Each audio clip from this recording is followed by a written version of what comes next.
तो हेलो दोस्तों, आपसे स्वागत करता हूँ आज के एक नए वीडियो में। तो आज ये वीडियो स्पेशली होने वाला है जो 10th के एसएससी बोर्ड के स्टूडेंट है, महाराष्ट्र बोर्ड के, जो एग्ज़ाम देने वाले हैं मार्च 2024 में।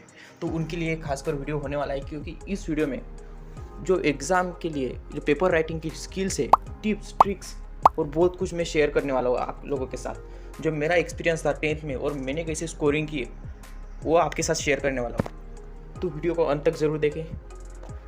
चैनल पर नए हो तो चैनल को सब्सक्राइब करके बेल आइकन ऑल पर सेट कर दीजिए। तो चलिए वीडियो शुरू करते हैं। तो 10th के एसएससी बोर्ड के स्टूडेंट के लिए खासकर वीडियो होने वाला है। तो चलिए देखते हैं important topics for discussion on exam. कौन से ऐसे टॉपिक्स है जिन पर हम आज के वीडियो में डिस्कशन करने वाले हैं। तो पहला टॉपिक होने वाला है सुपर फास्ट रिवीजन। तो जैसे कि अब तक आपकी टोटली प्रिपरेशन हो चुकी है, आप कमेंट में ज़रूर कमेंट करिए कि आप में से कितने लोगों की टोटल प्रिपरेशन हो चुकी है, अब रेडी है एग्ज़ाम के लिए।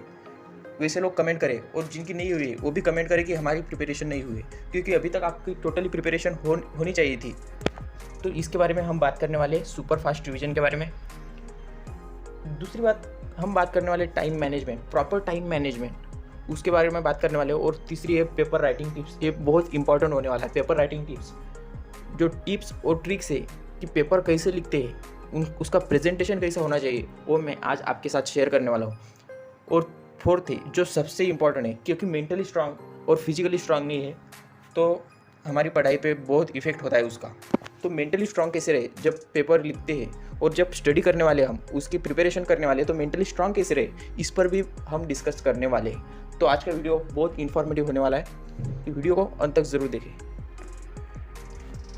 तो चलिए शुरू करते हैं। तो पहले बात करते हैं सुपर फास्ट रिवीजन के बारे में। तो सुपर फास्ट रिवीजन यानी अब तक आपने जो स्टडी की है उसको एक वे में कैसे रिवाइज करना है। अब उसके लिए अगर हम स्पेसिफिकली बात करें तो आपके पास उसके सिर्फ शॉर्ट्स नोट होनी चाहिए। और जैसे कि अगर हम मैथ की बात करें तो आपके पास सिर्फ फार्मूलों को देखना है। अब आपकी एग्ज़ाम के लिए सिर्फ 4-5 दिन बचे और उसमें आपको सिर्फ फार्मूलाज देखने, और जो आईएमपी पॉइंट्स है आपने जो नोट किए होंगे उनके लिए जब आप पढ़ाई करते हो तब आप उसको हाईलाइटेड करते हो, वही आपको पॉइंट्स देखने हैं। जो इंपॉर्टेंट फार्मूलेज है और वो पॉइंट्स आपको देखने हैं। अगर मैथ की बात किया जाए, जो थ्योरम्स होते हैं मैथ पार्ट 2 में, ज्योमेट्री के पेपर में जो थ्योरम्स होते हैं उनको आपको आपके वे से अंडरस्टैंड करना है, आपकी लैंग्वेज में उसको अंडरस्टैंड करना है। थ्योरम रटना नहीं है। जैसे कि एक कोई थ्योरम दिया है ज्योमेट्री में और आप उसको पूरा लर्न कर रहे हैं, रट्टा मार रहे हो, वैसा बिल्कुल नहीं करना है। और उसका डेरिवेशन को भी कभी रट्टा नहीं मारना है। आपको क्या करना है, सिर्फ थ्योरम अपनी लैंग्वेज में उसको समझ लेना है, अपनी लैंग्वेज में उसको समझ लेना है, और उसकी डायग्राम आपको बनानी आनी चाहिए। उस पर से आप इजीली डिराइव कर सकते हैं। कोई भी थ्योरम को आप प्रूफ करना है तो आप उसका थ्योरम आपके ध्यान में होना चाहिए और उसकी डायग्राम कैसी बनानी है, इतना अगर आपको आ गया तो आप इजीली उसका प्रूफ लिख सकते हो। और पार्ट 1 की बात किया जाए मैथ की, तो उसमें आपको फार्मूलाज, पहली बात तो आपको जैसे मेंसुरेशन चैप्टर लिया तो मेंसुरेशन के आपको हर फार्मूला आपको याद होने चाहिए। उसके लिए आप एक पेज पर इजीली फार्मूलाज लिख लो और उसको सिर्फ सुबह एक बार और शाम में एक बार देखना है सिर्फ। इजीली आप पेपर के दिन आपको फार्मूले याद हो जाएंगे। तो ये आपको करना है। और साइंस की बात की जाए, साइंस में भी कुछ ऐसा ही करना है। आपको जो आईएमपी पॉइंट्स है, जैसे कोई डेफिनेशन है या फिर कोई एग्जाम्पल्स, साइंस 2 में एग्जाम्पल्स और डेफिनेशन ये बिल्कुल आपको याद होनी चाहिए।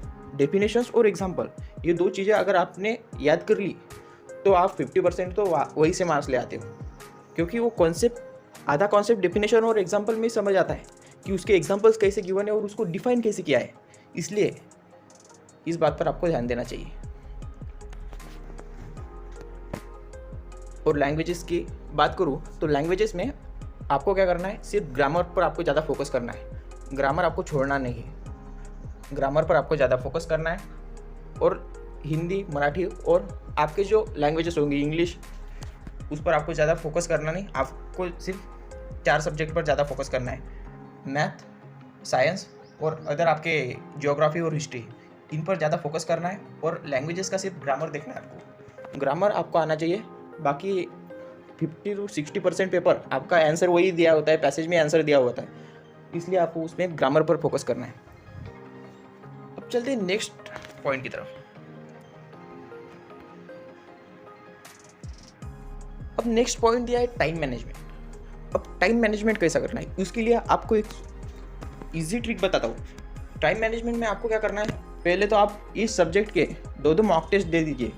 मॉक टेस्ट जैसे प्रीवियस ईयर क्वेश्चन पेपर उठा लेने का, किसी भी ईयर का चलता है, सपोज 2023 का लो, 2022 का लो, प्रीवियस ईयर क्वेश्चन पेपर लेने का और टाइमर लगा कर आपको बैठना है। कुछ भी हो जाए आपको उस टाइम में आपका पेपर कंप्लीट होना चाहिए। ऐसे आपने अगर 2 पेपर दे दिए और कंप्लीट टाइम में आपने कंप्लीट कर लिया पूरे टाइम में, तो आपके टाइम मैनेजमेंट में कोई प्रॉब्लम नहीं आएगा। ऐसा आपको करना है। वो भी मैं पेपर आपको दिखाने वाला हूँ वीडियो में कि पेपर कैसे लिखना है और कैसे टाइम आप बचा सकते हैं हर स्टेप पर, वो भी मैं आपके साथ डिस्कस करने वाला हूँ इस वीडियो में। तो वीडियो को अंत तक ज़रूर देखें। तो आज की वीडियो में हम बेसिकली मैथमेटिक्स पर डिस्कशन करने वाले हैं। Mathematics part 1 and part 2 overall तो डिस्कशन कर लिया। अब मैथमेटिक्स में हाईएस्ट स्कोर कैसे लाने वाले उस पर थोड़ा फोकस करते हैं। तो पहले तो आपको पेपर पैटर्न मालूम होना चाहिए। अब मैंने लेटेस्ट जो महाराष्ट्र बोर्ड की तरफ से आया है पैटर्न, वही लेके आया हूँ। अगर आपके पास प्रीवियस होगा तो उसके साथ एक बार मैच कर लेना, क्योंकि मुझे तो नहीं लगता कि चेंज हुआ होगा, पर सेम ही है, लगभग मुझे लगता है सेम ही है। तो टाइप ऑफ क्वेश्चन आपको पता होता है, 5 क्वेश्चन होते हैं। फर्स्ट क्वेश्चन होता है, उसमें ए एंड बी होता है, solve multiple choice question, 1 mark each. तो मार्क्स होते हैं 4 और ऑप्शन इसको नहीं होता है। क्वेश्चन फर्स्ट बी में भी सॉल्व 4 आउट ऑफ 4 होते हैं, 1 मार्क्स ईच, इसमें भी नहीं होता है ऑप्शन। तो आपको 4 मार्क्स उसमें मिल जाते हैं, 8 मार्क्स आपके पहले क्वेश्चन से बन जाते हैं। दूसरा होता है क्वेश्चन नंबर 2, इसमें ए होता है complete 2 activities out of 3, 2 marks each, solve any 4 out of 5 सब questions, 2 marks each.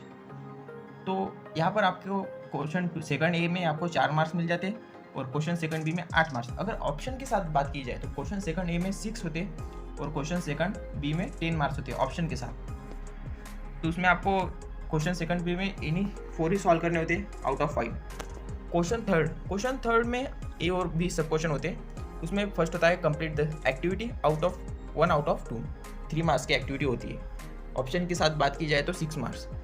Question third B में होते हैं सॉल्व एनी 2 आउट ऑफ 4 सब क्वेश्चंस, 3 मार्क्स ईच। मतलब 4 में से आपको कोई भी 2 करने हैं। 3 मार्क्स का एक क्वेश्चन होता है, लेंथी क्वेश्चन होता है।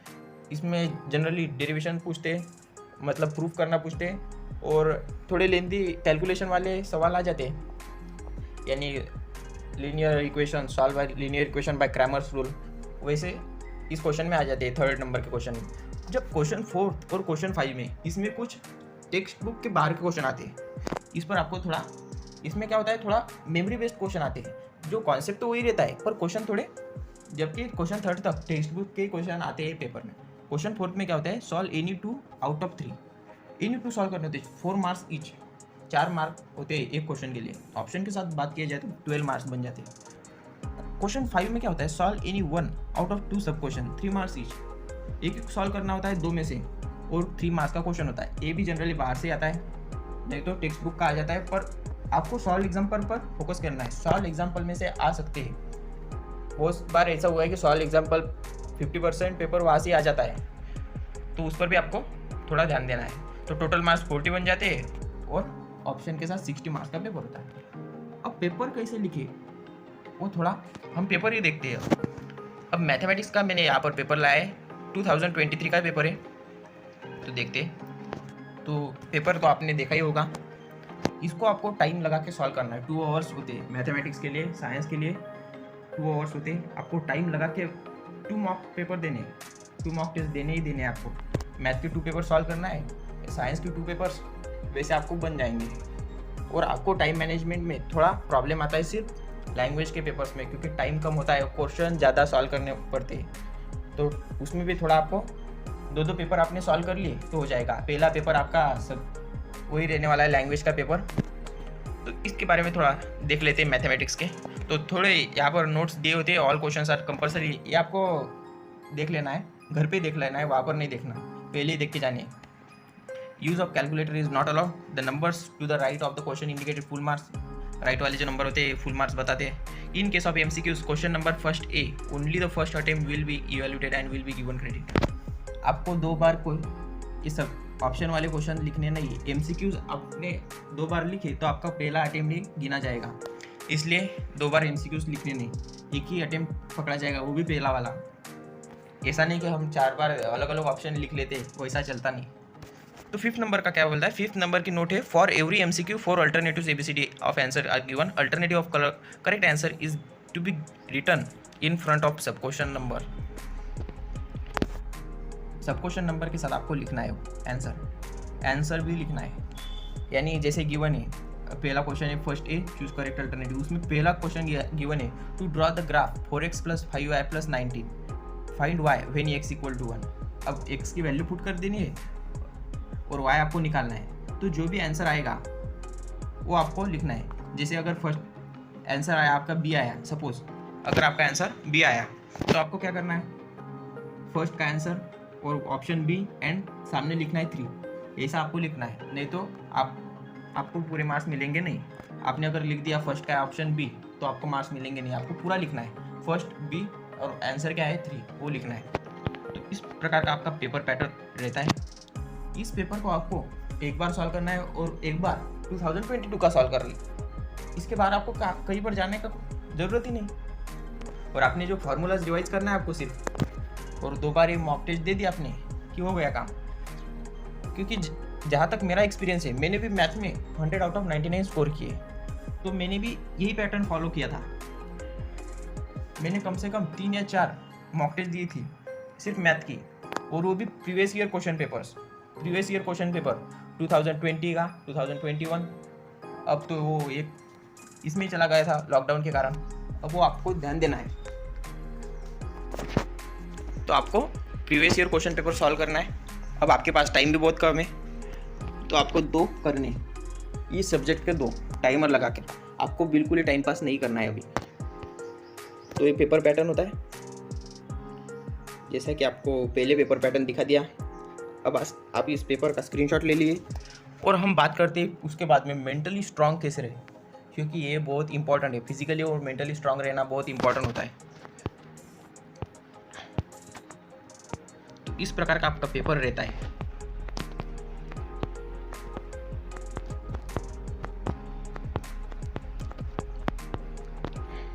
आपको और कौन से सब्जेक्ट की वीडियो चाहिए वो भी आपको कमेंट में बताना है। आपकी प्रिपरेशन कंप्लीट हो गई होगी, ये मैं मानता हूँ।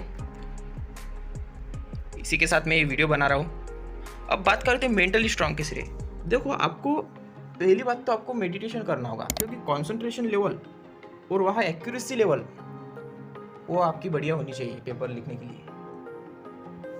एक्यूरेसी लेवल, क्योंकि हम कैलकुलेशन, तो अगर मैथ का पेपर लिया जाए तो हम कैलकुलेशन करते हैं, इतने फास्ट करते हैं, हमारी पढ़ाई फुल हुई होती है, 100% कंप्लीट है सिलेबस, पढ़ाई भी फुल हुई है, हम इतनी हमारी स्पीड रहती है पेपर सॉल्व करने की, फास्ट कैलकुलेशन में हम कैलकुलेशन गड़बड़ कर जाती है, तो हमारी एक्यूरेसी लेवल भी उतनी होनी चाहिए। उसके लिए आपको कुछ नहीं, सुबह उठकर थोड़ा सा मेडिटेशन करना है और एक्सरसाइज आपको डेली करनी है, क्योंकि एक्सरसाइज से आपका माइंड भी रिलैक्स फील करता है। और आप जब स्टडी कर रहे हो तो गैप लीजिए, ऐसा नहीं कि दिन भर बैठे रहे एक ही जगह पर, थोड़ा बीच में रेस्ट भी करिए। आपको स्लीप लेनी है, आपको 7 घंटे की नींद जरूरी है, 7 घंटे की नींद आपको लेनी है, क्योंकि अभी आपके एग्ज़ाम आ रहे हैं। और अगर आपने अपने ब्रेन को रेस्ट करने नहीं दिया तो बहुत बड़ा प्रॉब्लम हो सकता है। इसलिए इस बात को भी आपको ध्यान देना है कि आप मेंटली स्ट्रांग रहे, फिजिकली स्ट्रांग रहे, तभी आपको पढ़ाई पर इफेक्ट नज़र आएगा, नहीं तो इफेक्टिव पढ़ाई नहीं होगी। तो आई होप कि आपको आज का वीडियो पसंद आया होगा। वीडियो पसंद आए तो वीडियो को लाइक करें, चैनल पर नए तो चैनल को सब्सक्राइब करें। मिलते नए और इंटरेस्टिंग और इन्फॉर्मेटिव वीडियोस में। धन्यवाद।